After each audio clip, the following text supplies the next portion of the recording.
Ladies and gentlemen, welcome back to another video with Swaggle. And in this one, we need to talk about comic shop pricing. Oh boy, here we go. Gonna be a spicy video today, but a very important one to do. It's been a little while since we've talked about comic shop pricing, and there's a lot of things I want to touch on in this video here today. Of course, as you guys see in front of me, I have the comic book collecting forum pulled up. And this particular post brought up this very issue, which is why I thought, hey, maybe I should cover this and talk about this, because I wanted to do a little bit of a check-in. How are you guys feeling about shop pricing these days? Do you still feel like comic shops are of the 2021 pricing variety? Do you think comic shops are giving a lot of good deals? A little bit of a preface for me. I have a lot of great comic book stores that I get to go to. And so for me personally, I'm able to find really, really good deals. And big shout out to all the comic shops that really, really do take care of their customers. I think you guys are doing a tremendous service. But I realize that for every good comic shop, there's sadly, two bad comic stores. And it's the bad comic stores that make the good comic stores look bad. And that's why it touches such a nerve. Like this poster right here, SpideyFan29 has this post: the balls on some shop owners. Visited a shop while out of town and have never seen such a huge back issues bins comprised of only filler issues. All the issues of any significance, not just keys and grails, were all on the wall or in the glass counter and priced like this. And of course, the picture in front of you is some classic books right there. You see some Spawn #1s and some Jim Lee X-Men #1s, except when you zoom in and you look at the prices, the Spawn #1's priced at $70 a pop, and the X-Men #1's priced at $30 a pop. The special collector's edition is $40. Now, it's been a little while since I've checked the fair market value of X-Men #1, but I have to assume that a raw copy for $40 is probably not the best price to pay. I'm assuming that we can do a little bit better than that right there. So in this video, I want to go through this thread, talk a little bit about this, talk about why it's important to do your research, to know what you're buying, and put it back to you guys. What's going on with your LCSs? Are your LCSs pricing well, or are they doing a poor job and acting like the ones in this photo right here? But before I get into it, if you guys could like, comment, subscribe, I appreciate it. Helps support the channel doing those things. But let us get into this forum here today. Now, everyone had a different opinion on this one, and I wanted to kind of read some of the comments, and we can kind of, add some context or break them down together. Just one sucker is all it takes to make the whole batch profitable. This is a goated comment right here. I think that this is very, very true, because here is the thing. With these types of books, and I do find it interesting that, it is a Spawn 1 and an X-Men 1 that have these, what we'll say are marked up prices on them. But these are also the two books that sell more than any other comic in the comic market. Again, I always kind of make mention to you guys that, if you took any hot list, if those hot lists wanted to be actually honest with themselves, like if they were calculating based on the fact of like, okay, well, what books, sold the most this week? It is the case that Jim Lee X-Men #1 could be the #1 book every single week. But obviously they do some curation and they don't include that. But for that reason, where I'm going with all this is, you can kind of get away with marking up these prices, even though this is not what they're worth. A lot of the times the people who are buying these books are the comic collecting tourists. They're the people who watch, X-Men '97, and they're like, oh, I remember this show from back in the day. Oh, let me go into a comic book store. Oh, hey, there's that book I remember having as a kid. And then, they're a grown adult and they pay $30 for it and they pay no mind. Like they don't care. And shop owners know this. They can get away with pricing the book at this price because all you need is one buyer. All you need is one person to pick it up, and one person that is willing to do it, and one person who is uneducated.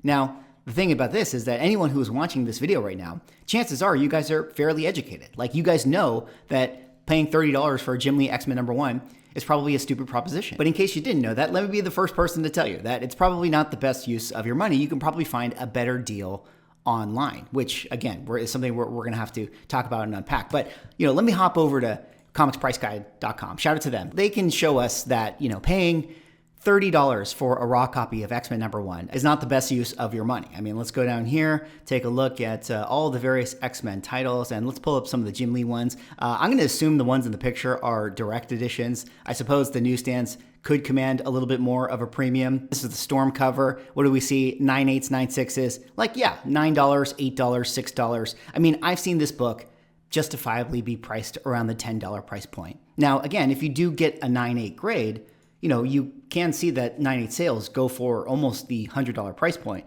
which is what a lot of LCS stores do, right? They're sort of charging, you know, a graded price for some of these books, but it's just not worth really paying that. I mean, you're taking on a lot of risk. I mean, what are the chances that you hit the 9/8? I mean, we know how inconsistent it can be at CGC and how risky it can be if you pay $40 for the copy and then you get it pressed and cleaned and then you end up, you know, getting it graded, which costs another $25. I mean, the reason it costs $92 is because your cost basis going into it is at minimum already like $50. So you're not even making that much money. And then when you go to sell it on eBay and they take 15%, I mean, what kind of profit margin are we talking about? And then the time that it takes to do this entire turnaround is a lot. So if you end up getting a 9/6 that can only sell for $42, well, frankly, you're losing money. So this is the kind of situation where even if they're selling you the graded price, or if they're kind of trying to pitch you as like, oh, well, this is, you know, graded, it sells for this. It's like, really, they're still taking advantage of you, at least in terms of what you should be paying for this book, which, again, like we already established, is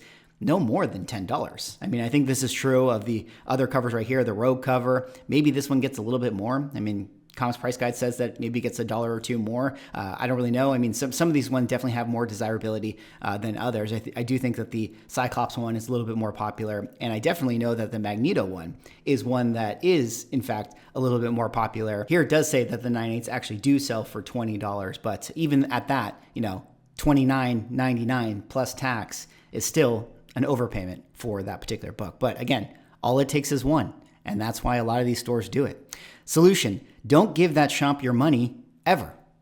I totally agree with this. Although I realize not everybody lives in an area where you can go to different places and different comic book stores. Some people live in those areas where there's only one comic book store, but we have the internet now. And that's the problem with a lot of shops. They don't realize that they're competing on a national level with national pricing.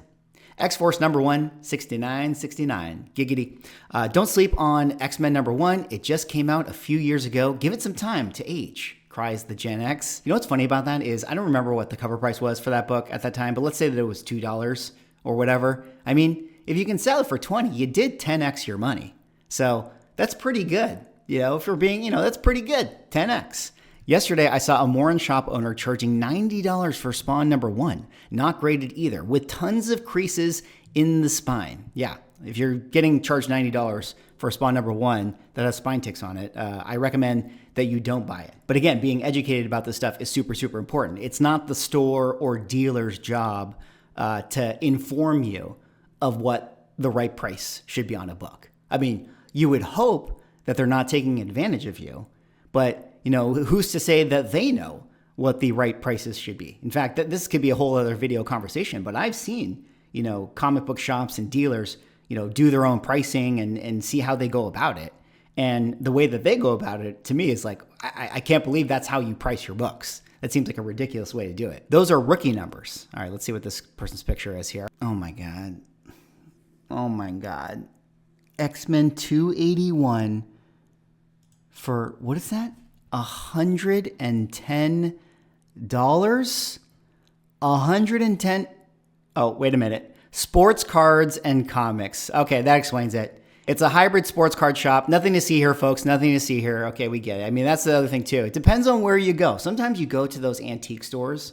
And I know everybody talks about having the antique store that like, oh, I went to the antique store and they had an X-Men #1, the original one, priced at like $20, and I have that epic find or whatever. But I feel like most of the antique stores I go to have a bunch of image books that are priced at $100. So most of the time I feel like when you go to a store that's not a pure comic shop, those are the ones that usually have really, really marked up pricing overall. Everyone always talks about how important it is to support your LCS, but when I go to my LCS, they try to rip me off. Every back issue they have is almost twice as much as I could get from Quality Comics. All their figures were bulk bought from the clearance section off of a local department stores and marked up an extra $10 over original retail costs. The shirts are printed on cheap $2 Gildan shirts and sold for $28. It's really tough to support these people when they treat their customers like morons. I mean, that's really an unfortunate experience. Again, I have wonderful experiences going to the LCSs I do, although I've now curated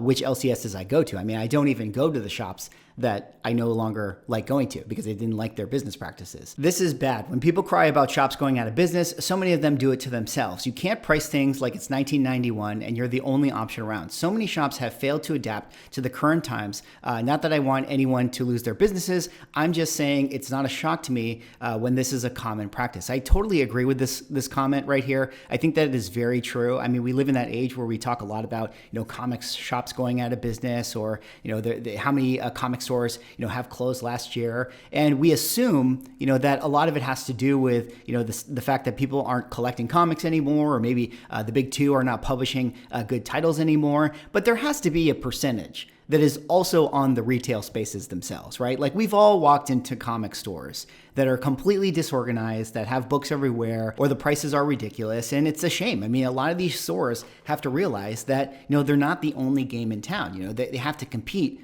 on the global marketplace. There's so many places to buy comic books. And on the one hand, you might think like, yeah, well, why not support your local business to pay the extra $5? And yes, that can be true. Like if, every comic collector, altruistically wants to tip their LCS. But, at the end of the day, people want the lowest price. That's just what it is. So they have to understand that people can just go over to eBay. In fact, let me actually take a little moment to talk about that right now. I mean, in case you guys don't know, can we talk a little bit about, let's give some eBay lessons.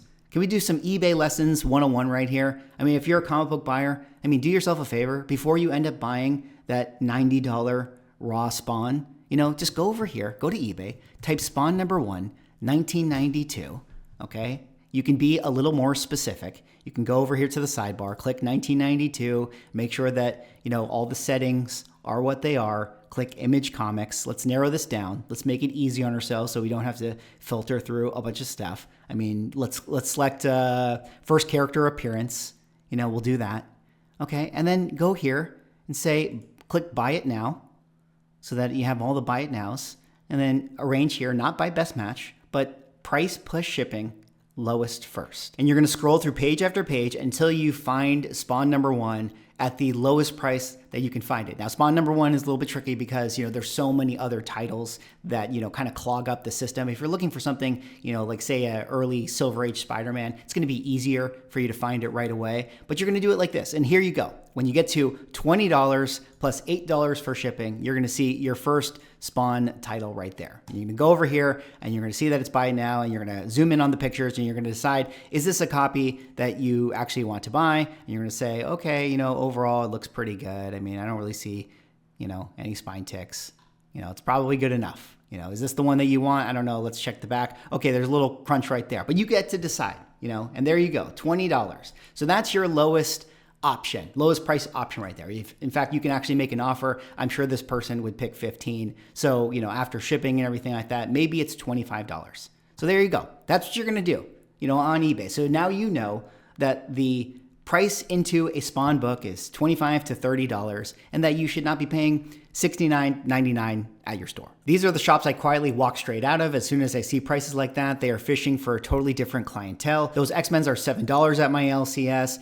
This is 10x over. I can't believe there are people who defend these markups. At those prices, I could retire with the copies that I have. A classic Jim shaking his head right there. Anyways, the thread goes on and on and on to talk about this. And I kind of want to, throw it back to you guys. I mean, how do you feel about comic shop pricing right now? Is your LCS, marking up books like this? I mean, just sort of appealing to the tourists of the comic collecting market that are willing to pay for this stuff. I mean, again, overall, I think it's so important, guys, to be super educated with this stuff. Do yourself a favor, get a pricing service. Pick one of those ones, or at least at the very least, go onto eBay and arrange by lowest price, buy it now, and see what these things are, sitting at in terms of their floor value.